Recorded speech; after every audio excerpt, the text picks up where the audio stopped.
Libro La Educación, capítulo 3. El conocimiento del bien y del mal. Romanos 1:28.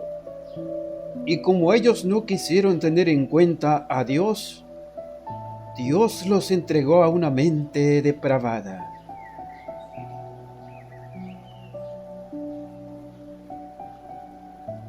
Aunque criados inocentes y santos, nuestros primeros padres no fueron puestos fuera de la posibilidad de obrar mal. Dios podía haberlos criado de modo que no pudieran desobedecer sus requerimientos. Pero en ese caso, su carácter no se habría desarrollado. Su servicio no hubiera sido voluntario, sino forzado. Les dio, por tanto, la facultad de escoger, de someterse o no a la obediencia. Y antes de que ellos recibieran en su plenitud las bendiciones que Él deseaba impartirles, debían ser probados su amor y su lealtad. En el huerto del Edén se hallaba el árbol de la ciencia del bien y del mal. Y mandó Jehová Dios al hombre diciendo: de todo árbol del huerto podrás comer, pero del árbol del conocimiento del bien y del mal no comerás, porque el día que de él comieres, ciertamente morirás. Dios quería que Adán y Eva no conocieran el mal, el conocimiento del mal del pecado y sus resultados, del trabajo agotador, de la preocupación ansiosa, del descorazonamiento y la pena, del dolor y la muerte, les fue evitado por amor. Mientras Dios buscaba el bien del hombre, Satanás buscaba su ruina. Cuando Eva, al desobedecer la advertencia del Señor en cuanto al árbol prohibido, se atrevió a acercarse a él y se puso en contacto con el enemigo. Tan pronto se despertaron su interés y su curiosidad, Satanás procedió a negar la palabra de Dios y a insinuar desconfianza en su sabiduría y bondad. A la declaración de la mujer con respecto al árbol de la ciencia, Dios dijo: no comeréis de él, ni le tocaréis, para que no muráis. El tentador respondió: no moriréis, sino que sabe Dios que el día que comáis de él, serán abiertos vuestros ojos, y seréis como Dios, conocedores del bien y el mal. Satanás deseaba hacer creer que este conocimiento del bien mezclado con el mal sería una bendición, y que al prohibirles que comieran del fruto del árbol, Dios los privaba de un gran bien. Arguía que Dios les había prohibido probarlo a causa de las maravillosas propiedades que tenía para impartir sabiduría y poder, que de ese modo trataba de impedir que alcanzaran un desarrollo más noble y encontraran mayor felicidad. Declaró que él había comido del fruto prohibido y que el resultado había sido la adquisición de la facultad de hablar, y que si ellos comían también de ese árbol, alcanzarían una esfera más elevada de existencia y entrarían en un campo más vasto de conocimiento. Aunque Satanás decía haber recibido mucho bien por haber comido del fruto prohibido, ocultó el hecho de que a causa de la transgresión había sido arrojado del cielo. Esa mentira estaba tan escondida bajo una apariencia de verdad que Eva, infatuada, halagada y hechizada, no se percató del engaño. Codició el fruto que Dios había prohibido, desconfió de su sabiduría, echó a un lado la fe la llave del conocimiento. Cuando Eva vio que el árbol era bueno para comer y que era agradable a los ojos y deseable para alcanzar la sabiduría, tomó de su fruto y comió. Era de sabor agradable y a medida que comía, le parecía sentir un poder vivificador y se imaginó que penetraba en un estado superior de existencia. Una vez que hubo pecado, se transformó en tentadora de su esposo, el cual comió así como ella. Serán abiertos vuestros ojos, había dicho el enemigo, y seréis como Dios, conocedores del bien y del mal. Fueron abiertos ciertamente sus ojos, pero cuán triste fue esa abertura. Todo lo que ganaron los transgresores fue el conocimiento del mal, la maldición del pecado. En la fruta no había nada venenoso, y el pecado no consistía meramente en ceder al apetito. La desconfianza en la bondad de Dios, la falta de fe en su palabra, el rechazo de su autoridad, fue lo que convirtió a nuestros primeros padres en transgresores e introdujo en el mundo el conocimiento del mal. Eso fue lo que abrió la puerta a toda clase de mentiras y errores. El hombre perdió todo porque prefirió oír al engañador en vez de escuchar a aquel que es la verdad, el único que tiene entendimiento. Al mezclarse el mal con el bien, su mente se volvió confusa y se entorpecieron sus facultades mentales y espirituales.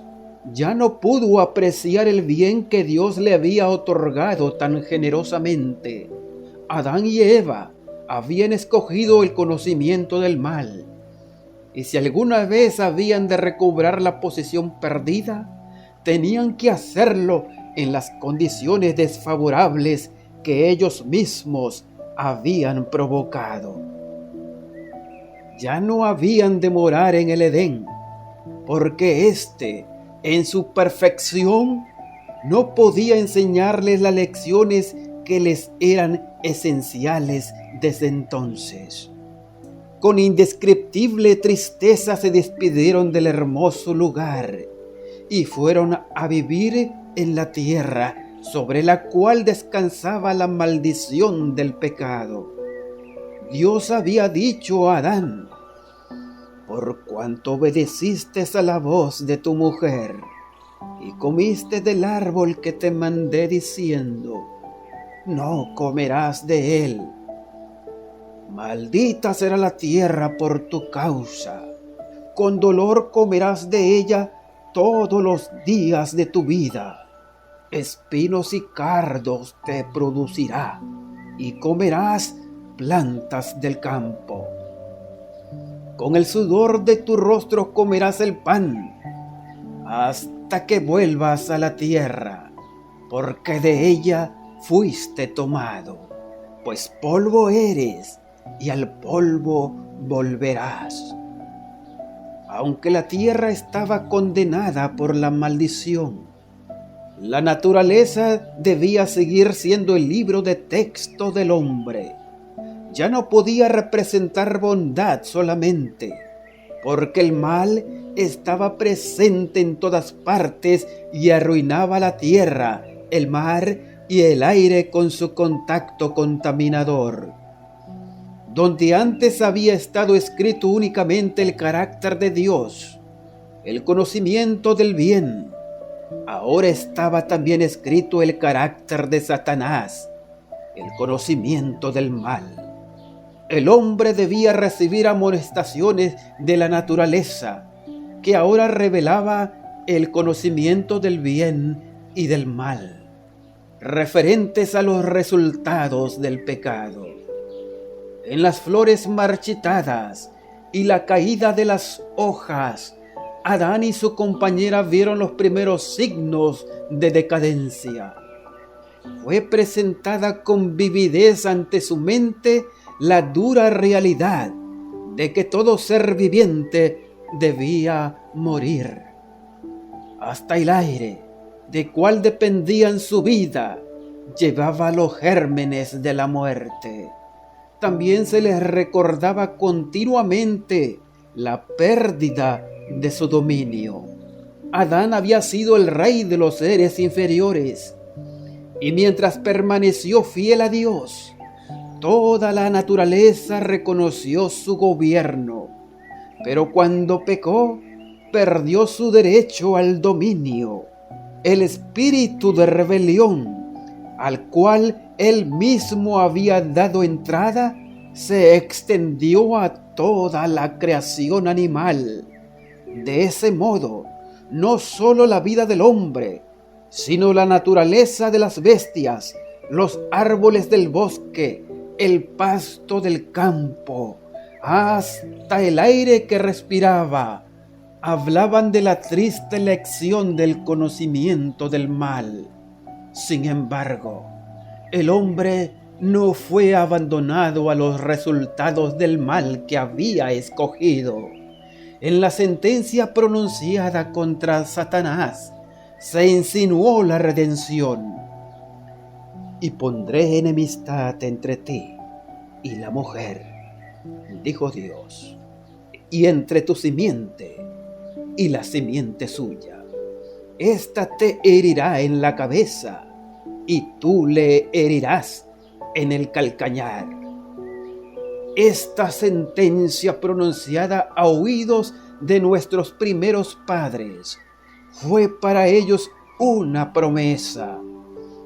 Antes de que oyeran hablar de los espinos y cardos, del trabajo rudo y del dolor que les había de tocar en suerte, o del polvo al cual debían volver, escucharon las palabras que no podían dejar de infundirles esperanza. Todo lo que perdieron al ceder a las insinuaciones de Satanás se podía recuperar por medio de Cristo. La naturaleza nos repite esta indicación, aunque esté manchada por el pecado. No solo habla de la creación, sino también de la redención. Aunque por los signos evidentes de decadencia, la tierra da testimonio de la maldición que pesa sobre ella, es todavía hermosa y rica en señales del poder vivificador. Los árboles se despojan de sus hojas únicamente para vestirse de nuevo verdor. Las flores mueren para brotar con nueva belleza, y en cada manifestación del poder creador se afirma la seguridad de que podemos ser creados de nuevo en justicia y santidad de la verdad. De ese modo, los mismos objetos y las funciones de la naturaleza que tan vívidamente nos recuerdan nuestra gran pérdida, llegan a ser para nosotros mensajeros de esperanza. Donde quiera que llegue la maldad, se oye la voz de nuestro Padre que muestra a sus hijos, por sus resultados, la naturaleza del pecado. Les aconseja abandonar el mal y los invita a recibir el bien.